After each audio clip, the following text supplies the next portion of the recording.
It's another day. I'll come back.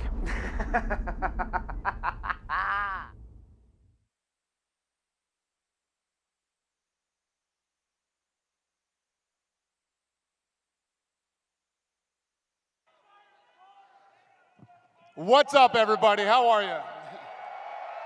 I apologize for the wait. Thank you for waiting patiently. Thank you for coming today.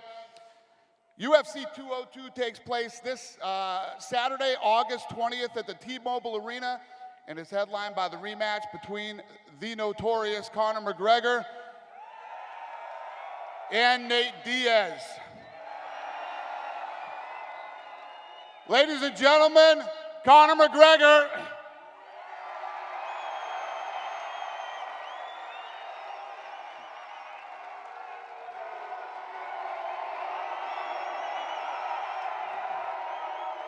And Nate Diaz.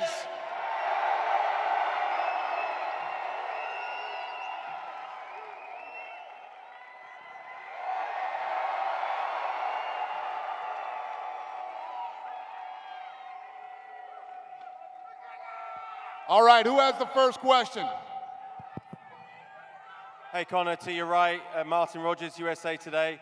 Conor, obviously you were initially set to headline this card along with Nate. Given what's happened over the last 24 hours, what are your with Jon Jones, what are your thoughts on how this whole thing has played out?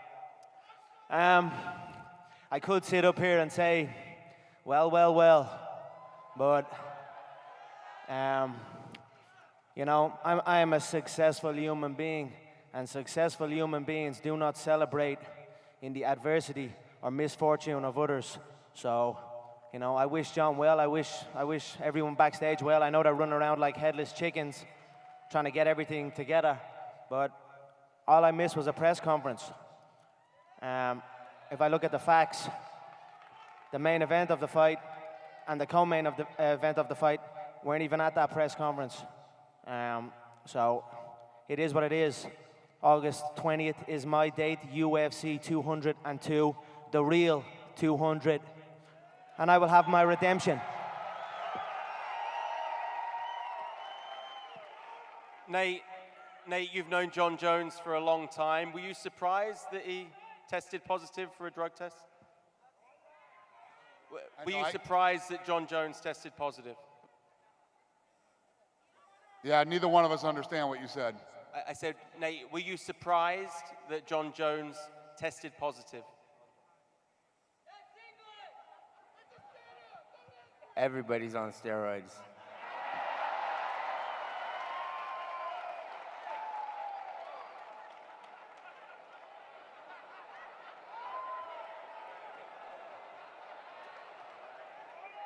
Hello, question for Conor.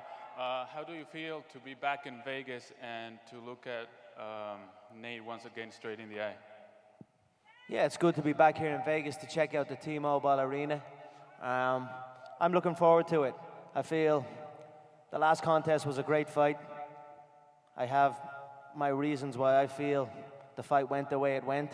And now I have an opportunity to prove what I am saying, like I've proved many times before, that what I say is correct. So I look forward to August 20th, where I will come in correct, prepared, sharp, and I will take this man out. One more, Conor. What have you been doing different in your preparation for this rematch? You know, I've simply prepared a little bit more specific. Usually, I don't prepare for a specific opponent, and the reasons are clear to everybody. Everyone I face pulls out. They pull out all the time. Last-minute pullouts have been a staple in my career. So I just carried on training. Even though I was preparing for Dos Anjos in the last contest, I didn't even bring a southpaw into the camp. So this time, I'm preparing for a tall, lanky, ugly Mexican southpaw. And that's it. A lot more specific. I'm going to go in and put this man away, and that's it. Conor, we heard that you asked for the fight again at 170. Can you just tell us what your motivations behind that again?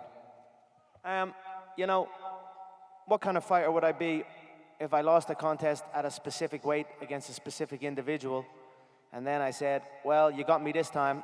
I'll get you, cut a load of weight, and I'll get you I'll get you at that weight. So it makes sense for me to have the contest at 170 to right the wrong, you know, to leave no questions. This is the one. This is where I put everything to rest. Thanks. And when you got back to Ireland, when you got back to Los Angeles as well, did people react differently to you? Did they, you know, were people as forthcoming in praise as they were beforehand? You know, the fans are great, you know. I get the same treatment as I always have. You know, win or lose, if you come out and you put it all on the line, the fans will respect that, and that's what the fans do. So, no, it's been no different. It's been intense. Question for Nate. Nate, Conor's changed up his training partners a lot in the last few months. Back in March, this was a big criticism that you had of Conor. What do you make of the people that he's been working with in the last few months? I noticed some of the people he's working with, and he's got some he's bringing top guys in, and you know that's what we should be doing. So yeah, it's good. For Conor, please. We understand why you're standing at 170 pounds now, but you've got that 145-pound belt in front of you.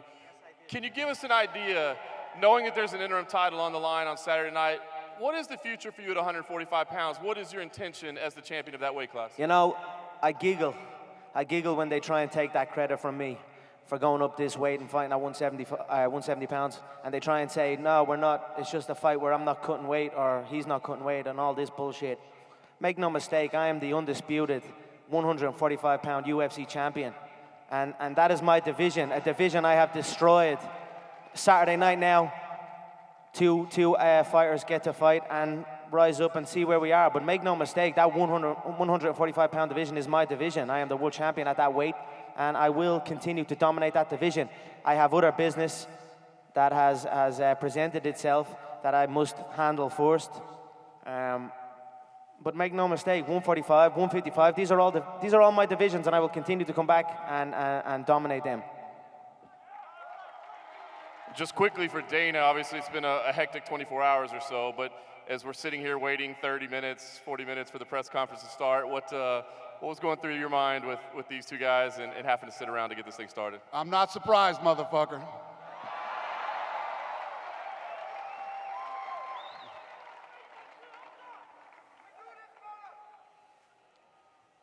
Question for Conor. How are you, Conor? You know, I'm wondering if after...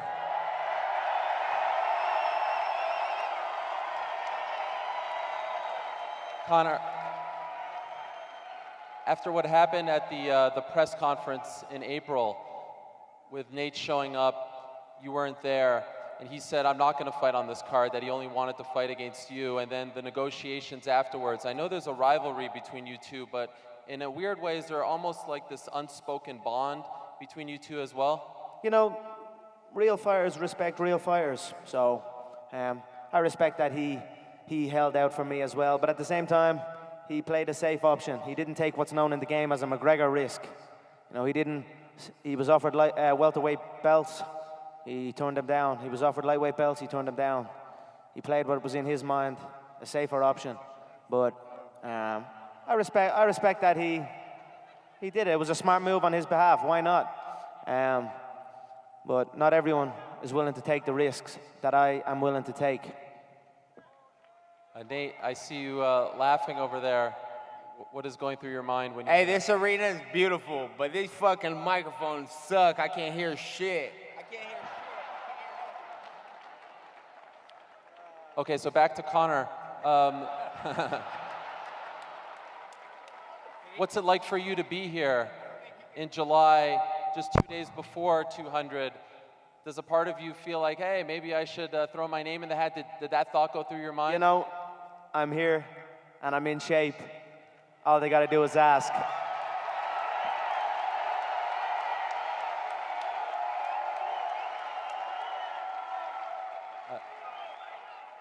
For you, Nate, did the thought go through your mind about maybe fighting in a couple of days? Did the thought go through your mind about maybe fighting in a couple of days, 200? You want me to sit down? No, put the mic down.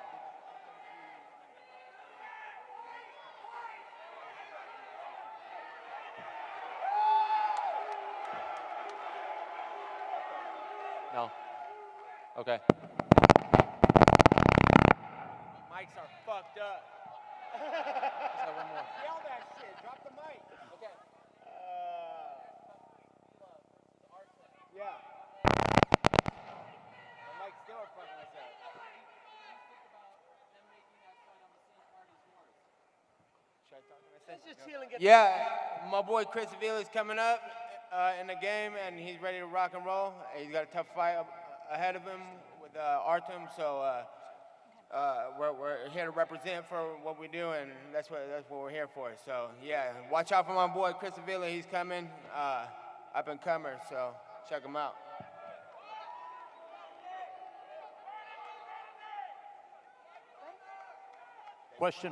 Question for Conor McGregor.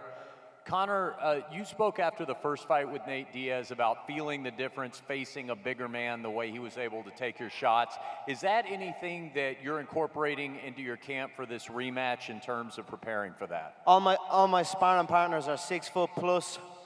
I'm sparring middleweights for this contest, so I'll feel that extra weight. I'll understand that I must piece the shots together well.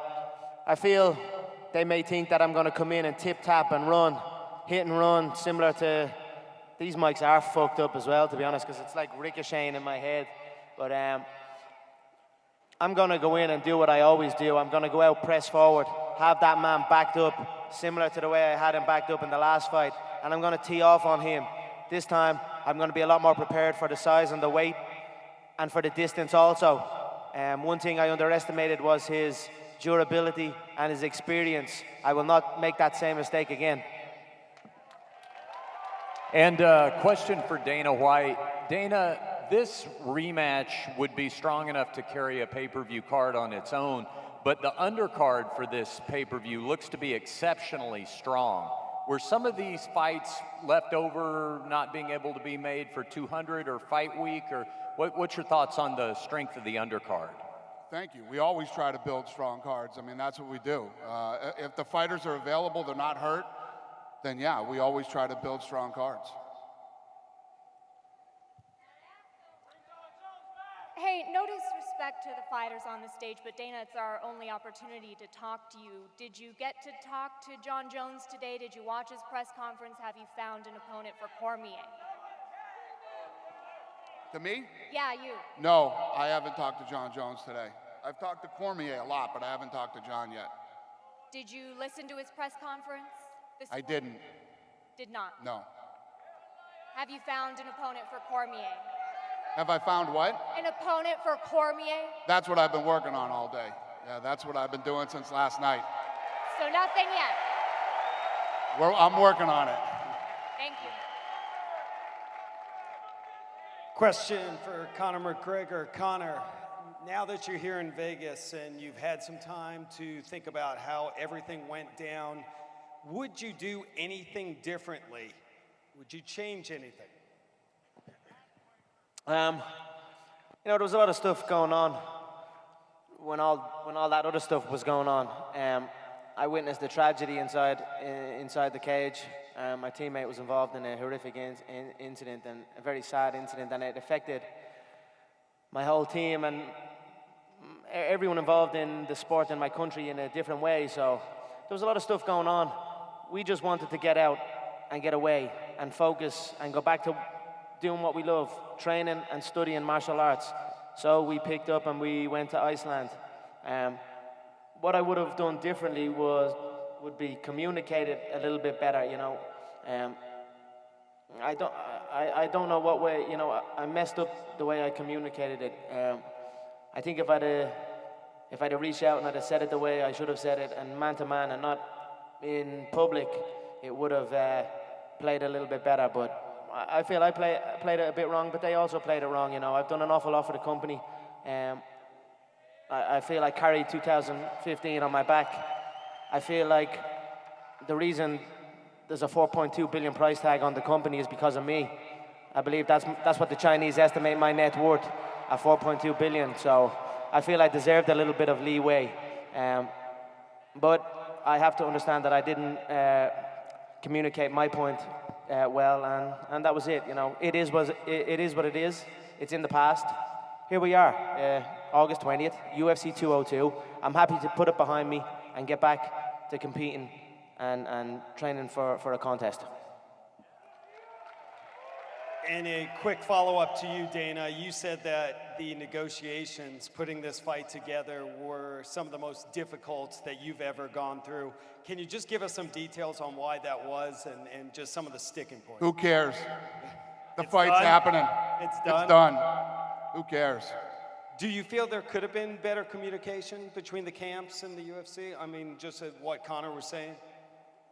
With the reverb in here, I don't have any idea what Conor just said. I literally can't hear anything that's being said. But what are you talking about? Leading up to the 200? Yeah, I mean, it's all about communication. Yeah. Didn't work out. We're here now. That's all that matters. This one's for Nate. Last time you were able to win the fight on 10 days' notice, with the full training camp behind you, what do you expect your performance to look like this time?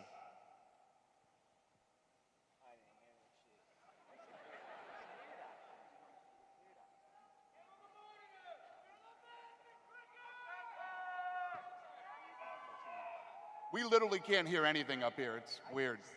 You can? Well, I'm deaf. Said he won the fight on 10 days' notice. No, I did. I told him. I got that one. Yeah, it should be better if I can prepare for a fight. So. And then for Conor. Conor, if you win this fight, it would be 1-1 with Nate. Do you expect this to be the last time you guys meet, or could you see a third fight sometime down the line? I feel we'll enter into a trilogy fight. Why not? It was a great fight the last time. I really enjoyed it. So yeah, I'll correct that win. I'll reclaim this. Let all those featherweights know who are praying that I don't come back. I swear to God, they say, I don't understand how they could even say I'm not coming back. Like I've missed weight before. I've never missed weight in my life. Not only have I not missed weight, I've actually made championship weight when I didn't even fight for a championship belt. So I'll beat Nate, get that win back, dominate my division again, and then we'll re-talk for the trilogy fight with Nate. So yeah, I believe this will be a trilogy fight.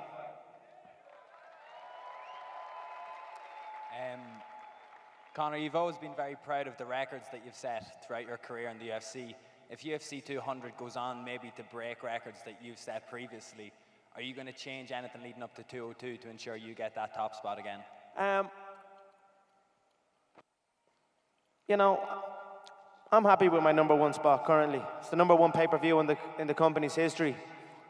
People think UFC 100 done more pay-per-view buys, but it didn't. Know that. So I feel this will do well. Even though John Jones and Cormier was off, their last contest done 750,000 buys. It was a 5-rounder. It wasn't the best contest. I didn't feel it was okay. I don't feel that was the attraction. I think bringing Brock back is the attraction to the card. So I think it will do okay numbers, but it still won't take off UFC 196 off the top spot, and it certainly won't take 202 off the top spot. No doubt. No way. Very quickly for Nate. Nate, you said that one of the main things Conor had to do was to bring people in and that your team was already bulletproof. What have you done since then? Is it just you're comfortable you've had these same guys for longer, or have you brought in people as well? Yeah, I got my team. That's a strong team, like always, and I'm gonna bring in some sparring to some other people.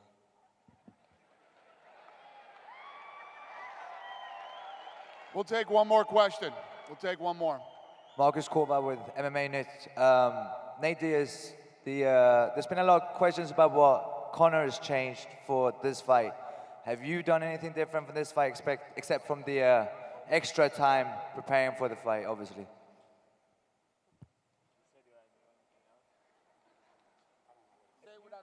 Except from having more time to prepare for the fight, obviously. There's a lot of talk about what Conor's doing differently for this fight. Are you doing anything specific for Conor for this fight? Yeah, I'm training to fight him. And last, following up on that as well, do you expect a different Conor McGregor coming in this time? Yeah, I expect him to be prepared and ready to rock and roll. How? What do you think the difference is going to be? We're gonna have to watch UFC 202 on August 20th to find out. Thank you guys so much for coming, and thanks for your patience. Thanks for waiting. Appreciate it.